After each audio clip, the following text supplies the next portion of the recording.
마가복음 1장 21절에 시작. 저희가 가버나움에 들어가니라. 예수께서 곧 안식일에 회당에 들어가 가르쳐. 여기서 예수께서 안식일에 회당에 들어가 가르쳤다 그랬어요. 자, 안식일은 토요일입니다. 지금 이 당시에. 자, 토요일 날 안식일에 회당에 들어가 가르쳤어요. 그리고 무사람이 그 교훈에 논란이, 자, 예수님이 말씀을 가르쳤습니다.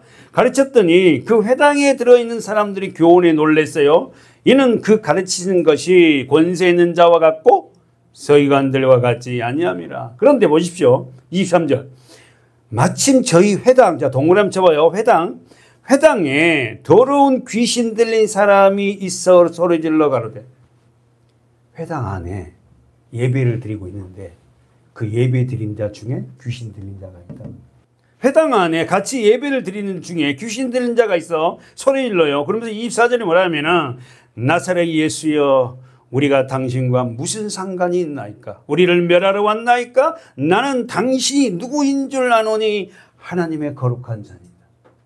사랑하는 여러분, 예수님이 안식일 날 어디 들어갔다고? 회당. 회당이라는 단어는 휘나 고개예요. 자, 회당. 쉽게 말해서 우리들만 마을회관이에요. 마을회관. 마을회관인데, 자, 이게 한번 정리 한번 해보세요. 유대인들이 10명이, 10가정이 모이면 만들 수 있는 공동체가 회당이라. 그러니까 유대인들이 10가정이 있으면은 마을회관을 만들어요.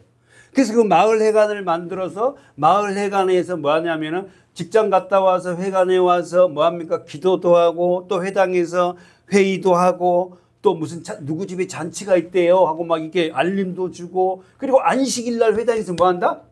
예배. 그럼 여러분 이 회당을 운영하려고 그러면은 이게 누가 있어야 돼요? 회당장이 있어야 되잖아요. 그리고 이 회당에서 유대인들은 뭐예요? 예배를 드려요. 그러면 질문 우리가 많이 들었잖아. 언제 회당이 생긴 거야? 이 회당이 언제 생겨요? 파괴됐잖아. 누구에 의해서? 느부갓네살 왕에서. 이 사람이 누구죠? 바벨론 왕이에요. 바벨론 왕이 BC 7세기에 586년, 약 7세기에 587년, 6년이라고 하는데 7년에 예루살렘 성전이 망해요.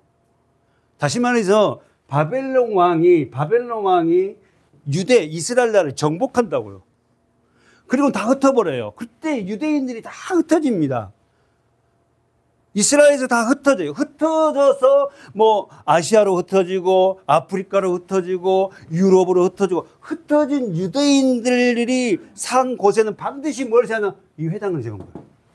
이 회당이 굉장히 중요해요. 그러니까 예수님이 본문에 오셔서 이 회당 안으로 들어오셔서 안식일 말씀을 전하는 거예요. 자, 정리하면은 이 회당은 그러면 보세요. 잠깐만.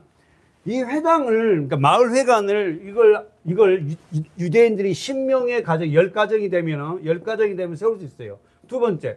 이 회당을 해서 뭐 회의도 하고 예배도 드리고 그다음에 뭐 여러 가지 토요일 할 거 아닙니까? 그리고 토요일 날 다시 말해서 안식일 날에 예배를 드려요. 그러면 예배를 주관하는 자가 누구죠? 누구죠? 회당장이라고 그러죠. 그 회당장 우리가 알잖아. 야이로의 딸이 뭐 이게 살리는 거. 그래서 이 회당장이 그럼 생활하기 위해서 예배를 드리는데 자, 우리 주보 한번 봐보세요.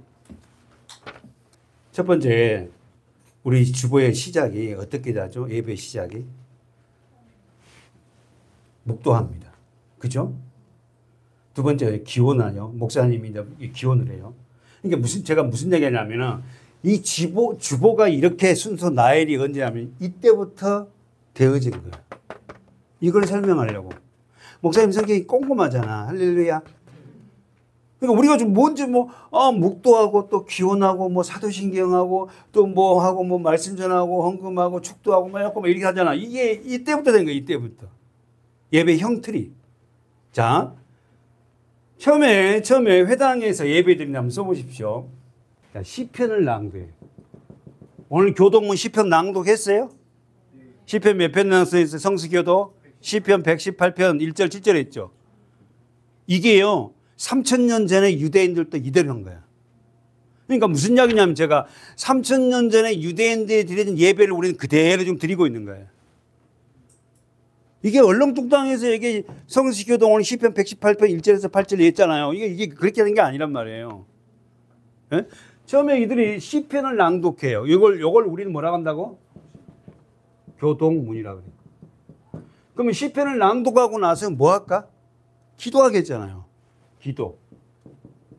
기도하는데 우리는 지금 기도를 공동으로 했어요. 대표 기도를 하는데 우리가 했던 기도가 지금 뭐죠? 사도신경을 외웠다고 지금. 사도신경이 뭐죠? 사도들이 가르치는 신앙 고백을 사도신경이라는 거. 왜 이거는 지금으로 한 700년 전에 만들어진 게 사도신경이에요. 무슨 말 알겠죠? 자, 유대인들이 회당에서 예배 순서를 한번 보자는 거예요. 처음에는 시편을 낭독하면 물론 인도자는 누굴까? 회당장이에요. 지금 인도자는 목사님이었잖아요. 자, 회당장이 예배를 인도하면서 시편을 읽어요. 그리고는 기도를 합니다. 우리는 지금은 사도신경이죠. 그 다음 기도하고 나면 뭐 할까? 쉐마를 읽어요. 신명기 6장을 펴보세요. 유대인들, 이스라엘 사람들은 이 신명기 6장 4절에서부터 이 말씀을 달달달 외웁니다. 애들이고 어디고 모두가 다. 읽어보세요. 신명기 6장 4절부터 읽어보세요. 몇 절까지 읽냐면은 9절까지 읽읍시다. 좀 길지만. 네, 시작.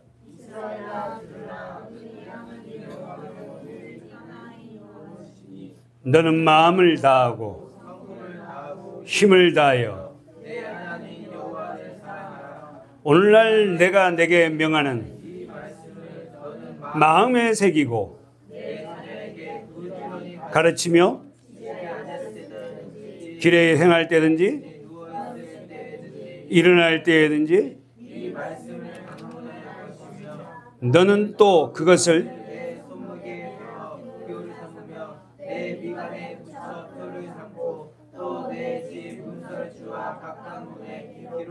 할렐루야. 이 말씀을 읽는 거예요. 신명기 6장 몇 절부터 4절부터 9절까지 말씀을 읽어요. 이스라엘아 들어나 그런 거예요. 그러니까 신앙의 시작은 뭐냐? 말씀을 듣는 거예요. 듣는 거부터 시작되는 거예요. 말씀을 듣지 않으면 우리는 믿음이 생기지 않아요. 그러니까 다 우리가 말씀을 듣는 거. 이스라엘아 들어나 오직 우리 하나님은 어떻게 하나시다. 그러면 내 마음을 다하고 성품을 다하고 힘을 다하고 내 여호와를 사랑하라. 여러분, 집사님, 우리 그렇게 사랑할 수 없잖아요. 그래서 누가 그렇게 사랑하신가? 예수 그리스도. 우리는 정말 마음을 다하고 성품을 다하고 힘을 다해서 주 여호와 하나님을 사랑할 수 없단 말이에요. 우리는 늘 그렇게 하고다가 안 돼요. 본성적인 우리의 죄를 태어나면 그렇게 사랑하신 예수 그리스도를 붙잡으라. 자, 쉐마를 읽어요. 쉐마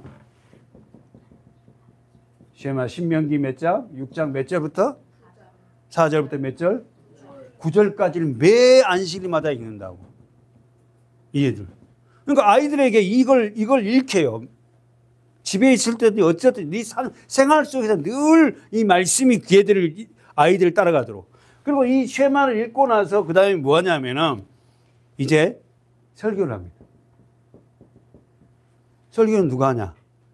누가 할까요? 회당장이 하지 않으면 할 때도 있어요.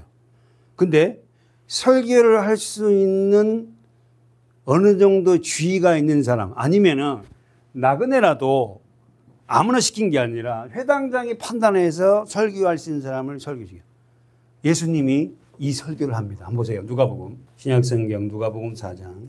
자, 여러분 저는 지금 이 본문하고는 상관없는 말씀이 아니라 회당은 굉장히 중요해요. 그 회당이 우리 지금 현재 이곳이 우리가 영적 회당이고 여러분의 가정이 회당이 돼야 돼요. 할렐루야. 아멘. 자, 보십시오. 누가복음 4장 16절의 말씀을 볼까요? 자, 유상희 집사님 한번 읽어줄까요? 16절. 예수께서 그 자라나신 곳 나사렛에 이르사 안식일에 자기 규례대로 회당에 들어가사 성경을 읽으려고 섰으니. 자, 예수께서 그 자라나신 곳 나사렛, 예수님이 자라나는 곳이 나사렛이에요. 거기에 일어나서 안식일의 규례대로 어디 들어갔다? 회당. 회당에 들어가는 거야. 안식일의 회당에 들어가서 뭘 읽어요? 성경을 읽어요. 이 성경 어떤 성경이에요? 구약 성경. 그러니까 무슨 이야기냐면 지금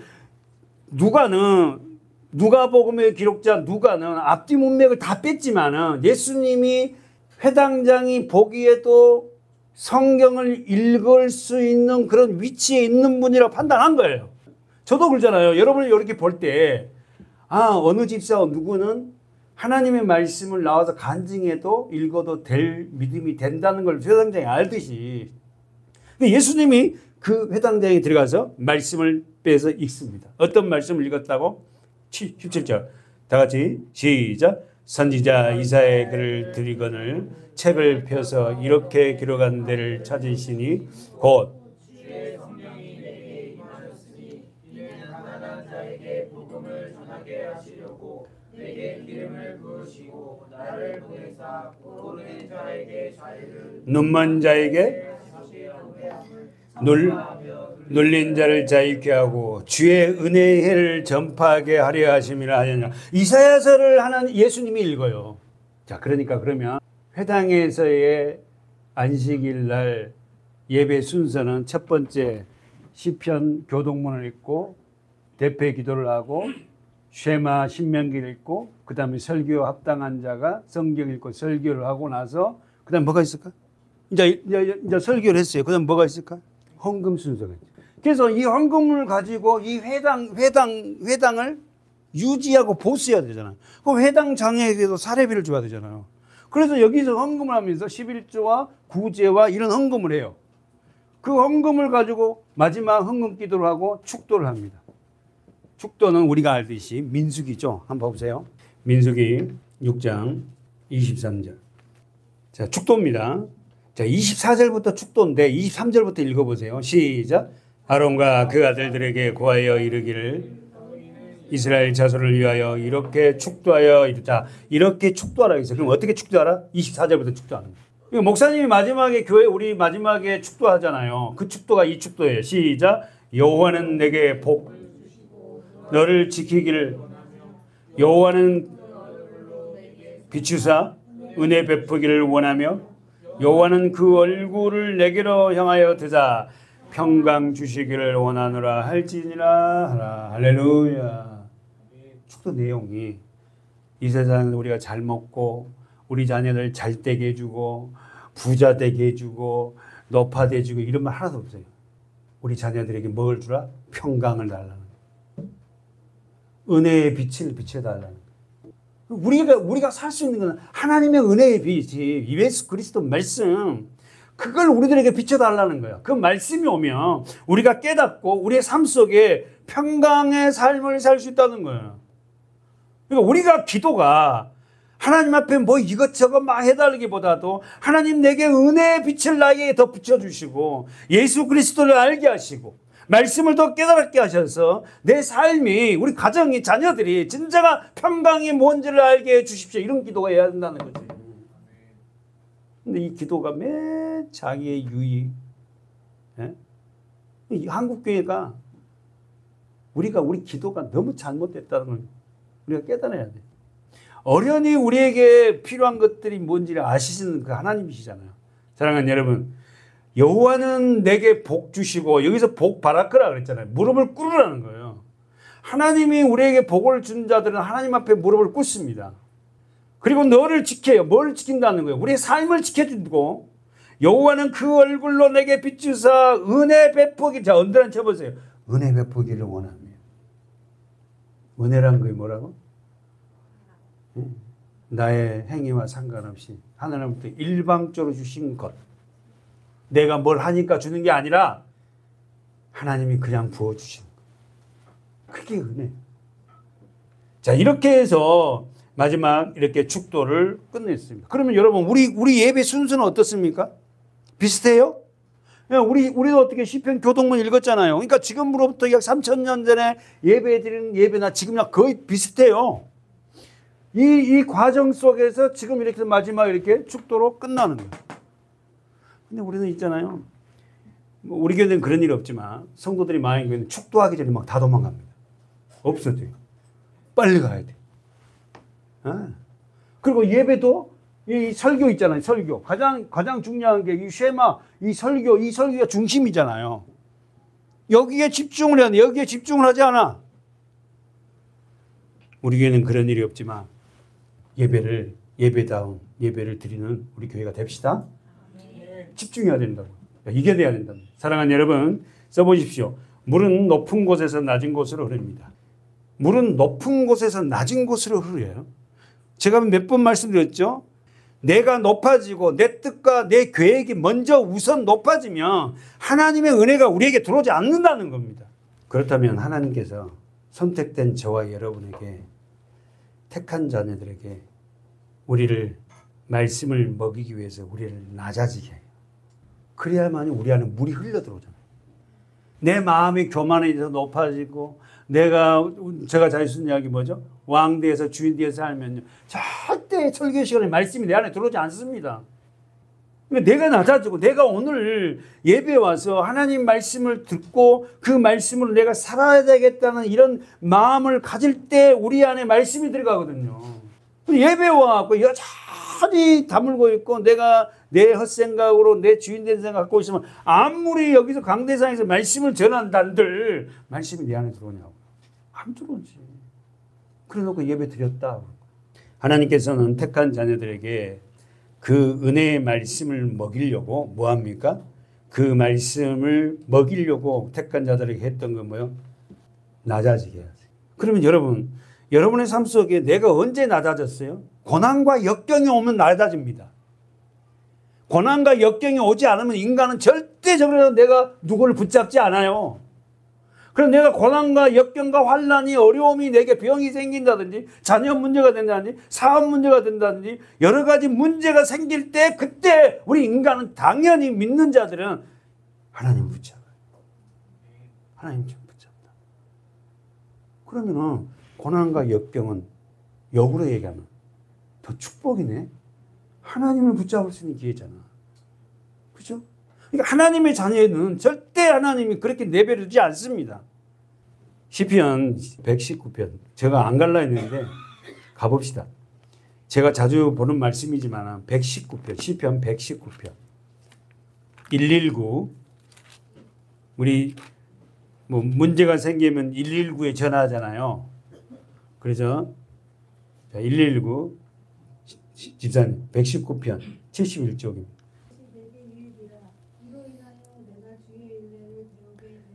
할렐루야. 고난당한 것이 뭘 내게 유익입니까? 솔직한 이야기로. 고난을 좋아하는 사람이 어디 있어요? 그런데 성경은 뭐냐? 고난당한 것이 너에게 유익이다. 그 고난으로 인해서 내가 주의 말씀을 배우게 됐다. 이거잖아요. 아니, 고난이 무슨 유익입니까? 근데 성경은 이 고난을 통해서 예수를 붙잡았다는 거야. 고난을 통해서 말씀을 보게 됐다는 거예요. 그게 복이라는 거예요. 그 정도로 여러분, 우리는요, 완악해서 고난이 오지 않으면 예수님 붙잡지 않습니다.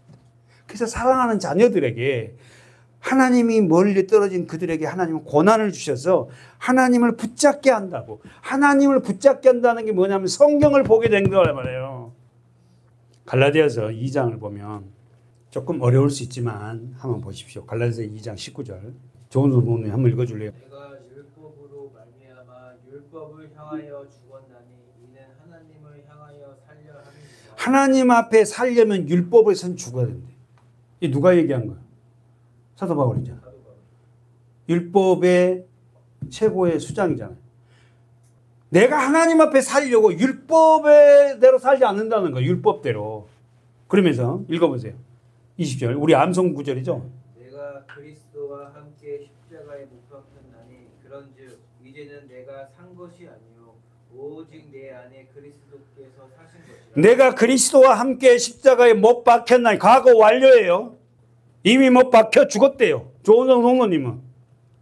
우리 모두는 그리스도와 십자가에 못 박아 죽으실 때 우리도 같이 죽었다는 거예요. 근데 이걸 믿지 못해요. 그런즉 이제는 내가 산 것이 아니요 오직 내 안에 누가 산다?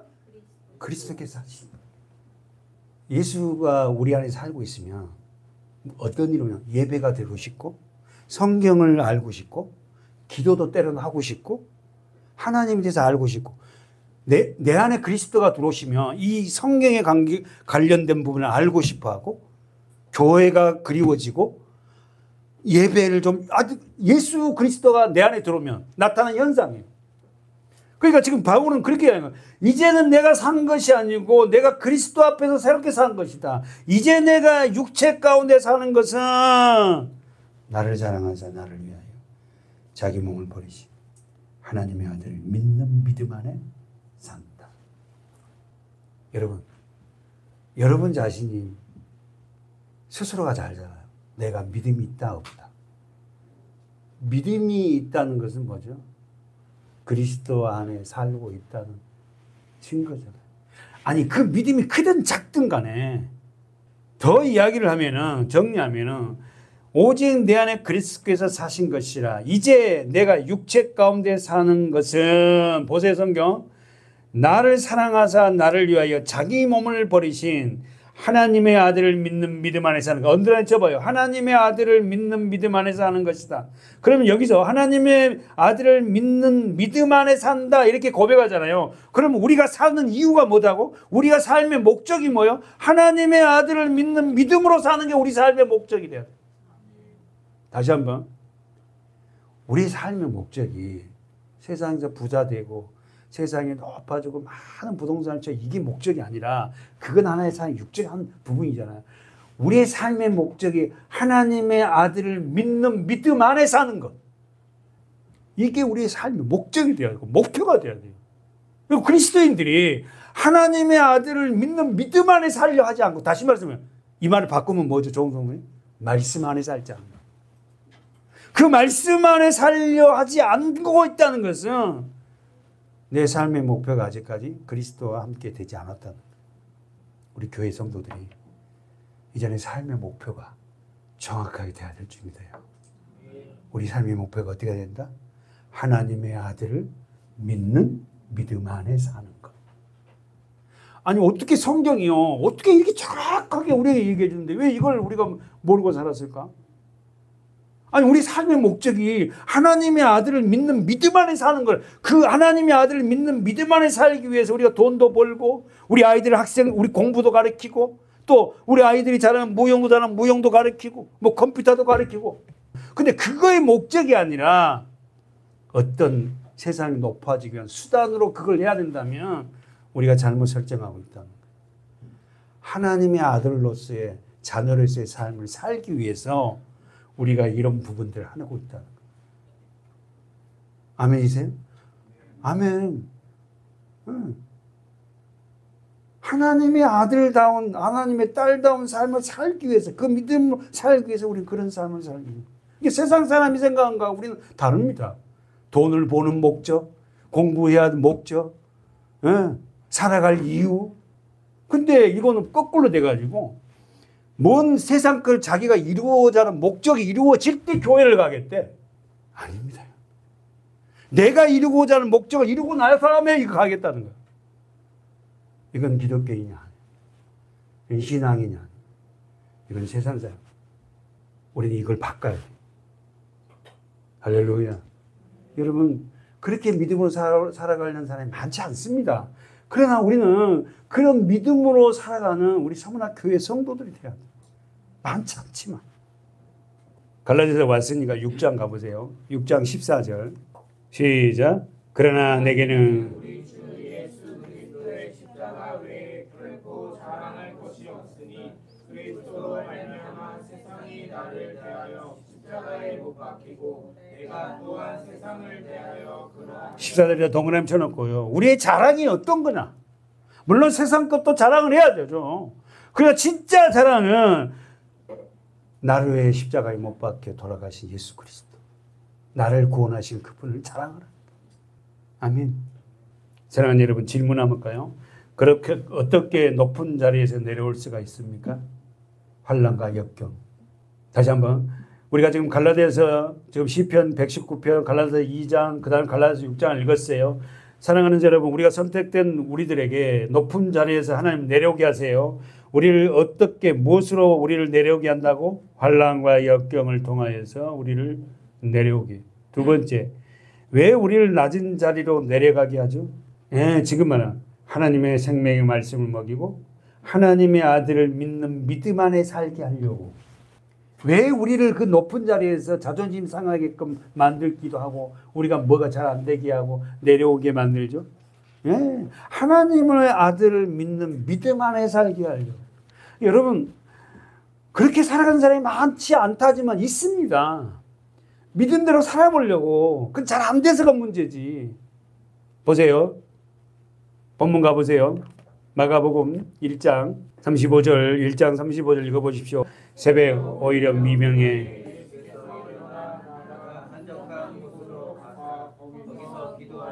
자기 성경 보세요. 35절. 새벽 오히려 미명에 예수님께서 일어났네요. 새벽 오히려 미명에 예수께서 일어나서 나갔어요. 어디로? 한적한 곳으로 갔어요. 거기서 뭘 하죠? 기도하는. 그러니까 여러분, 기도가 왜 안 되냐면 한적한 곳에 우리가 머물러 있어야 돼요. 여러분이 우리가 이제 기도하잖아요. 기도하는데 진짜 기도하고 싶으세요? 그러면요, 이 환경도 굉장히 중요합니다. 예수님께서 한적한 곳에 가서 기도해요. 다시 한번 하면 새벽 미명이란 말은, 새벽이란 말은 우리 시간대로 새벽 3시에서 6시 사이에요. 그 미명이라는 것은 아직 해가 뜨지 않은 시간이거든. 그러면은 이 마가복음을 기록한 이 마가는 지금 예수님이 새벽 미명에 한적한 곳에 기도한다는 것은 뭐예요? 남들이 편하게 쉬는 그 새벽 3시부터 6시 시간에 예수님이 일어나서 기도하러 가셨다. 그건 뭐예요? 남들이 다 잠자는 시간에 예수님은 그렇게 바쁜 시간에도 기도하는 걸 놓지 않았다는 거예요. 이걸 강조하려고. 기도해야 되거든요. 기도. 사랑하는 여러분, 예수님께서는 평상시에 하나님 앞에 기도하는 모습을 우리에게 본을 보여주셨어요. 아멘. 근데 종교 지도자 바리새인과 서기관들의 기도는 어떻겠어요? 그들의 기도는 어떤 기도예요? 누가복음 18장 다시 가봐요. 종교 지도자 바리새인과 서기관들의 그 기도는 우리가 몇 번 보았습니다. 그들의 기도는 어떻겠어요? 자기의 경건을 과시하고 사람들에게 보여주려는 기도를 하는 거예요. 기도라는 게 하나님 앞에 은밀하게 기도하는 것이 아니라 기도를 갖다가 내가 기도 많이 한 사람이야 라고 보여주는 사람들 있잖아요. 자, 누가복음 18장 9절 읽어볼까요? 시작.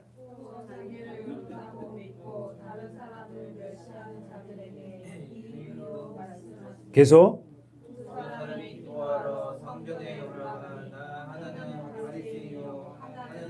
자, 예수님이 예표를 바리새인과 세리의 기도를 지금 얘기를 해준 거예요. 자, 읽어보세요. 시작. 바리새인은 서서 따로 기도하여 가로되, 따로 기도하네요. 자, 그러면서 하나님이여 나는 토색, 불의, 간음을 하는 자들과 같지 아니하고 이 세리와도 같지 아니함을 감사. 이 세리가 뭐죠? 세관원. 그렇잖아요. 세무서 직원. 내 세금을 뜯어가는 사람들이잖아요. 근데 이 사람은 어땠게요? 바리새인들은 종교 지도자예요. 의롭다고 생각하는, 실질적으로는요, 이 세리가 진짜 하나님 앞에 올바른 기도하는 거예요. 뭐라고 기도합니까? 자, 이 12절 읽어보세요. 시작. 나는 일해에 2번씩 금식하고 또 소득의 11조를 드리나이다 하고, 세리는 멀리 서서 감히 눈을 들어 하늘을 우러러 보지도 못하고 다만 가슴을 치며 가로되 하나님이여 죄의 불쌍히 여기소서 나는 죄인이로소이다. 기도도 간단합니다. 하나님이여 나를 불쌍히 여기소서 나는 죄인. 근데 그냥 이 바리새인은요, 사람들이 서 있는 곳에서 그냥 기도를 막 계속 하는 거야. 그리고 막 저 세리가 저 사람 같지 않냐고 나는 뭐 11조를 하고요. 막 일에 금식을 막 2번씩 일주일에 2번 금식하고요. 우리에게 기도는 그렇게 하는 것이 아니란다. 기도는 어떻게 한다? 자기가 죄인이고 자기를 불쌍히 여겨달라고 하는 기도. 사랑하는 여러분, 하나님이 기뻐하는 기도는 내 존재가 어떤 존재를 알고 하나님 내가 믿음 없는 걸 불쌍히 여겨달라고, 그리고 나는 죄인이라는 것을 그 고백하는 그 세리와 같은 기도, 그 기도가 하나님이 들으신 기도지 바리새인과 같이 정계적으로 그런 기도가 되어서는 안 돼요. 여러분은 어떤 기도가 여러분의 마음에 와닿아요? 당연히 세리의 기도겠죠. 그죠? 우리 이런 기도를 드립시다. 할렐루야. 예수께서는 우리에게 기도해야 된다고 말씀하시죠. 마태복음이죠. 가보세요. 마태복음 6장 5절 자, 김예린 지사님 한번 읽어주래요. 5절. 또 너희가 기도할 때에 외식하는 자와 같이 되지 말라. 저희는 사람에게 보이려고 회당과 큰 거리 어귀에 서서 기도하기를 좋아하느니라. 내가 진실로 너희에게 이르노니 저희는 자기 상을 이미 받았느니라. 너는 기도할 때에 내 골방에 들어가 문을 닫고 은밀한 중에 계신 내 아버지께 기도하라. 네. 은밀한 중에 보시는 내 아버지께서 갚으시리라. 네. 또 기도할 때에 이방인과 같이 중언부언하지 말라. 저희는 말을 많이 하여야 들으실 줄 생각하느니라. 그러므로 저희를 본받지 말라. 구하기 전에 너희에게 있어야 할 것을 하나님 너희 아버지께서 아시느니라. 아멘. 써보십시오. 기도, 프로스코마이. 뜻은 뭐다? 간청하다. 그럼 여러분, 이 단어 그대로 프로스코마이라는 이 원어 단어 그대로를 간청하라는 그 뜻이 아니라 기도는 하나님 앞에 하나님의 자리에 자기가 하나님이잖아요. 자기가 왕이니까 하나님의 자리에 내려와서 납작 엎드려 구하는 것이 기도예요. 다시 말해서 나는 죄인이고 나는 어떻게요? 나를 불쌍히 여겨달라고 그렇게 납작 엎드려서 상태에서 드려진 것이 기도예요. 어떤 사람이 하나님 어떤 기도가 하나님 앞에 상달된 기도일까요? 야고보서 4장에 보니까 이렇게 말하죠. 한번 가보세요. 여러분, 우리 기도가 제대로 기도를 하면요, 우리 영이 삽니다. 기도를 어떻게 할지를 몰라 기도를 못하는 사람들 있잖아요. 자, 이렇게 기도하십시오. 야고보서 4장 1절 다 같이 읽어보세요. 4장 1절부터 읽으세요. 시작. 너희 중에 너희 지체 중에서 너희가 욕심을 내어도 얻지 못하고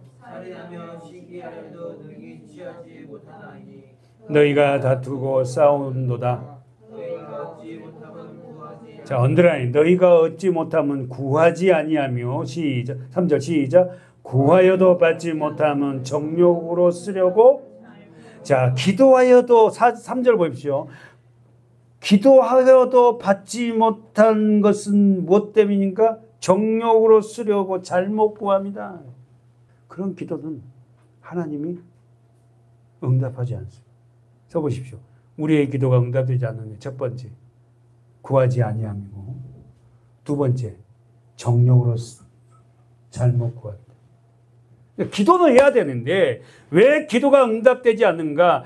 첫 번째, 구하지 아니하고, 두 번째, 정욕으로 쓰려고 잘못 구할 때 하나님은 기도에 응답되지 않는다. 그럼 여러분, 이왕이 왔으니까 오늘 기도로 끝낼 건데, 이왕이 왔으니까 그러면 정욕으로 구한 기도가 어떤 기도예요? 정욕으로 구한 기도가 나의 욕심만을 위한 기도예요. 나만을 위한 기도. 다시 말해서 기도의 중심이 납니다. 나. 오직 나밖에 없어. 이런 기도가 정욕으로 구한 기도라는 거예요.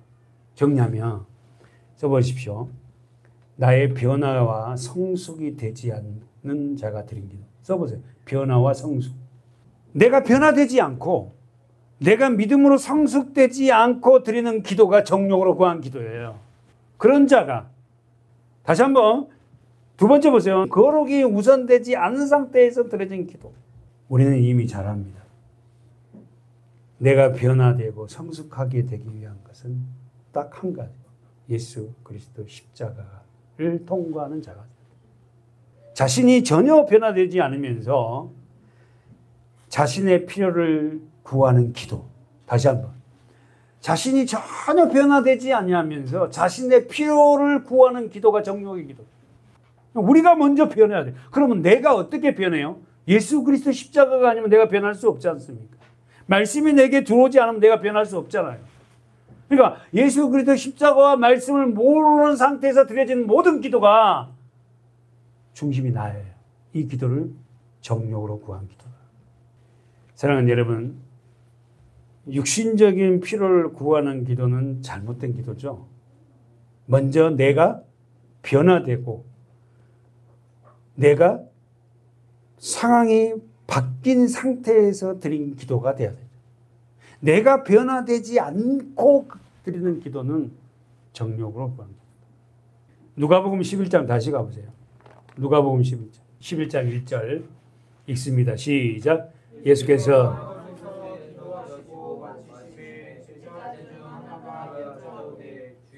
요한이 자기 제자들에게 기도를 가르치신 것과 같이 우리에게도 가르쳐 주옵소서. 자, 예수님의 제자들이 예수님이 기도하고 마치시니까 제자 중 한 사람이 예수님한테 물었어요. 주님, 우리에게도 기도를 가르쳐 주십시오. 그랬더니 예수님이 뭐랍니까? 2절 가르쳐 주죠. 시작. 예수께서 이르시되 이렇게 얘기하라. 아버지여, 이름이 거룩히 여김을 받으시오며 나라에 임하옵시며 우리에게 날마다 일용할 양식을 주옵시고 우리가 우리에게 죄 지은 모든 사람을 용서하옵소서. 우리 죄도 사하여 주옵시고 우리를 시험에 여기 이게 뭐죠? 주기도문이죠. 주기도문이죠. 여러분은 주기도문이 여기 찬송가 앞에 나와 있는데 우리는 주기도문에서 하반절에 다만 악에서 구합시고 대개 나라와 권세와 영광이 대개가 들어가 있잖아요. 원문에는 대개가 없거든요. 그래서 저는 주기도문 안에 대개를 뺍니다. 원문에는 대개가 없습니다. 그래서 대개 하지 말고 그냥 다만 악에서 구합소서 나라와 권세와 영광이 아버지께 영원히 있습니다. 자, 그러면 예수님이 가르치는 기도가 뭐다? 주기도문이에요. 여기에 저 보세요. 2절 11장 2절에 예수께서 이르시되 너희는 기도할 때 어떻게 하라? 이렇게 하라. 어떻게 하라? 아버지여, 아버지의 이름이 거룩히 여김을 받으옵소서. 나를 통하여서 아버지의 이름이 거룩히 여김을 받으셨고 나라가 내 안에 임하게 해주시고 그리고는 나에게, 우리에게, 우리 가정에게, 우리 교회에게 일용할 양식, 말씀이요, 말씀. 말씀을 달라는 그래야 된다고. 여기서 양식이 말씀입니다. 예수예요. 그 말씀, 양식을 주시고 우리가 우리에게 죄 지은 모든 사람을 용서하옵시니 우리 죄도 사하여 주옵소서. 말씀이 들어온 자는, 예수가 온 자는 상대를 용서할 수 있잖아요. 그리고 마지막이 뭐죠? 시험에 들게 하지 마십시오. 그러니까 여러분 교회 생활하면서 신앙생활하면 시험이 옵니다. 그러나 그 시험을 오는데 어떤 자가 이겨낸다? 기도한 자가. 사랑하는 여러분, 이 땅에 살아간 사람, 모든 사람은 사랑하고 사랑을 받으며 살고 싶어 해요. 맞죠? 그래서 우리 사랑하고 사랑을 받으면 우리는 예뻐져요. 그렇죠? 여러분은 어떻게 해요? 요즘 예뻐집니까? 왜? 사랑을 받고 사랑을 하니까 예뻐지는 것 같아요. 제일 예뻐져요. 사랑하고 받으면. 자, 그러면 제가 하는 말씀은 첫사람 아담은 하나님께 사랑받은 사람이잖아요. 그렇죠? 그 사랑을 받은 사랑을 자기 아내에게 흘려보내야 하잖아요. 그죠? 그래서 다시 말해서 제가 오늘 기도로 한다면 하나님의 사랑을 받은 자가 기도도 잘합니다. 하나님의 사랑을 아는 자가 하나님 앞에 기도할 수 있어요. 이게 무슨 이야기 돌리면 기도를 못합니다. 이 말은 뭐예요? 하나님 앞에 사랑을 받지 않고 있다. 사실 여러분 대표기도 여러분 돌아가면서 하시면 부담되죠. 저도 물론 부담됩니다. 대표기도 부담돼요. 그러나 누가 하나님 앞에 기도할 수 있는가? 하나님 앞에 사랑을 받는 자가 기도할 수 있어요. 사랑을 하면 그 사랑하는 사람과 많은 시간을 함께 보내고 싶어 해요. 그렇죠? 다시 한번. 사랑을 하면 사랑하는 사람과 시간을 보내고 싶고 하고 그 사랑하는 사람에 관심 있고 그 사랑하는 사람을 믿게 돼요. 다시 말해서 우리가 예수님의 그 사랑에 우리가 들어오면 예수님과 시간을 많이 보내고 싶어 해요. 성경을 보고 싶어 하고 사랑하니까. 그분에 대해 관심이 있잖아요. 그래서 성경을 보기 시작하는 거예요. 예수를 알고 싶어 하고. 결론은 기도하지 못한다는 것은 하나님을 사랑하지 않는다. 이 말을 하려고 여기까지 온 거예요. 여러분과 제가 기도해야지. 여러분 기도 안 됩니다. 하나님의 사랑이 여러분에게 부어질 때에 우리가 기도하게 되고 그 사람에 대해서 관심을 갖게 돼요. 그리고는 그분에 대해서 알고 싶어요. 그래서 성경을 보기 시작하는 거예요. 믿음이란 사랑의 바탕이 된 상태. 다시 한번. 나는 왜 믿음이 없지? 이러지 말고. 그럼 믿음이란 사랑이 바탕이 된 상태에서, 그러니까 사랑이 바탕이 돼야 돼요. 사랑의 바탕이 상태에서 그분을 기대고, 두 번째, 그분을 신뢰하고, 세 번째, 그분을 의지해요. 그러니까 믿음이라는 것은 어떻게 생긴가? 사랑의 바탕으로 그 사랑이 내게 들어올 때에 그제서야 그분을 기대고 그분을 신뢰하고 그분을 의지한다니까. 여러분, 우리 지금 젊은 부부들이 많지만 부부간의 사랑 중에서 가장 힘들 때 뭐죠? 믿음이 깨질 때예요. 그렇잖아요. 그 사랑은 하루아침에 생기는 것이 아닙니다. 그 시간이 필요한 거예요. 부부간의 사랑도 남녀간의 사랑도 하루아침에 생기는 게 아니에요. 제가 지금 말씀드린 거는 신앙생활은 하루아침에 생기는 게 아닙니다. 꾸준하게 그분과의 교제 속에 관계 속에서 말씀을 먹어가고 실패와 좌절, 환난과 고난을 통해서 생겨가는 게 뭐냐면 사랑이고 믿음이에요. 믿음과 사랑은 뗄 수 없는 상황이거든. 저는 우리 서문학교의 성도들이 성실한 그 믿음 생활, 그 믿음 안에서 그분을 신뢰하고 그 사랑이 바탕이 돼서 믿음을 갖는 그런 교회가 됐으면 좋겠어요. 목회자로서 해주고 싶은 가장 소중한 말이 그분을 신뢰하느냐는 거예요. 예수를 정말 신뢰해? 이 말은 예수를 사랑해 똑같은 말이거든. 그 사랑은 믿음이 바탕이 되잖아요. 결론, 그렇다면 믿음은 하루아침에 뚝딱 생기는 것이 아닙니다. 아멘이죠? 교회를 다닌다고 해서 모두가 믿음이 생긴 것도 아니에요. 그죠? 믿음이란 상대에 대한 올바른 지식이 먼저 선행돼야 되고 그 상대방의 지식이 선행될 때에 경험될 때에 그분을 신뢰합니다. 사랑하는 여러분, 삶 속에 하나님을 경험하는 저와 여러분이 되시길 축원합니다. 아멘. 자, 오늘 본문 보고 자, 정리하고 마치게요. 자, 35절에 마가복음 1장 35절에 새벽 오랜 미명에 새벽이라면 3시에서 6시라 했어요. 오전. 예수께서 일어나서 한적한 곳에 기도했어요. 그래서 그 새벽 미명에 예수님이 기도한 곳에 자, 36절 누가 예수님의 기도한 장소를 따라갑니다. 읽어볼까요? 시작. 시몬과 미 그와 함께 있는 자들이 예수의 뒤를 따라가 만나서 가로되 모든 사람이 주를 찾나이다. 예수님이 한적한 곳을 기도하고 있는데 그걸 뒤따라간 사람이 누구였죠? 시몬과 미 그와 함께 있는 자들. 이거 누구죠? 제자들이죠. 그러면서 그들이 37절에 보십시오. 만나서 모든 사람이 주를 찾나이다 그랬어요.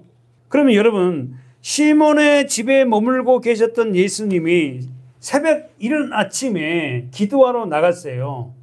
그래서 어떻게요? 사람들이 어떻게요? 새벽 미명에서부터 예수님을 만나려고 왔을 때에 시몬과 그와 함께한 자들이 예수를 어떻게 해서 만났죠? 예수의 뒤를 따라가 만난. 그럼 여기서 보십시오. 여기서 봐봐요. 마가복음 1장 36절. 예수의 뒤를 따라가 37절 만나서 그랬잖아요. 그럼 예수의 뒤를 따라가며 만나네. 그럼 예수는 말씀이니까 우리가 말씀을 쫓아서 따라가면 주님을 만납니다.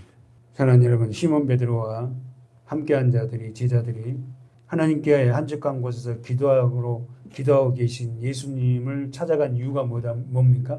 37절에서 모든 사람이 주를 찾기 때문에. 모든 사람이 예수님을 찾아요. 왜요? 예수님이 기적과 아까 우리 읽었잖아요. 우리 다 안 읽었습니까? 마가복음 21장부터 쭉 읽었잖아요. 귀신들도 쫓아내고 병자들도 환자들도 막 이리 하니까 소문이 퍼져가지고 많은 사람들이 예수님을 새벽 미명부터 찾아왔어요. 그 열렬한 부흥에 예수님은 뭐라 합니까? 38절에 시작. 이르시되 우리가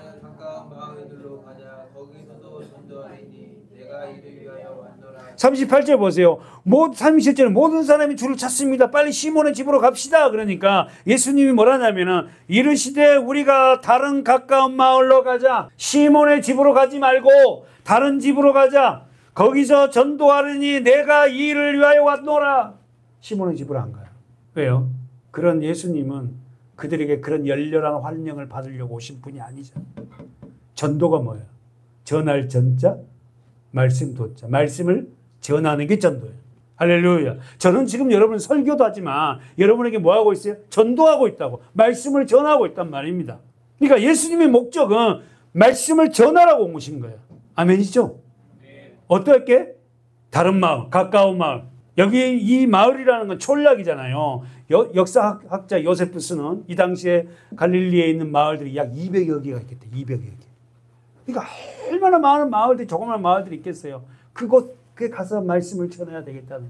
정리하면 오늘 예수님은 이 땅에 오신 목적이 높아지고 영웅되고가 아니라 말씀을 전하려고 오셨다. 기도하겠습니다.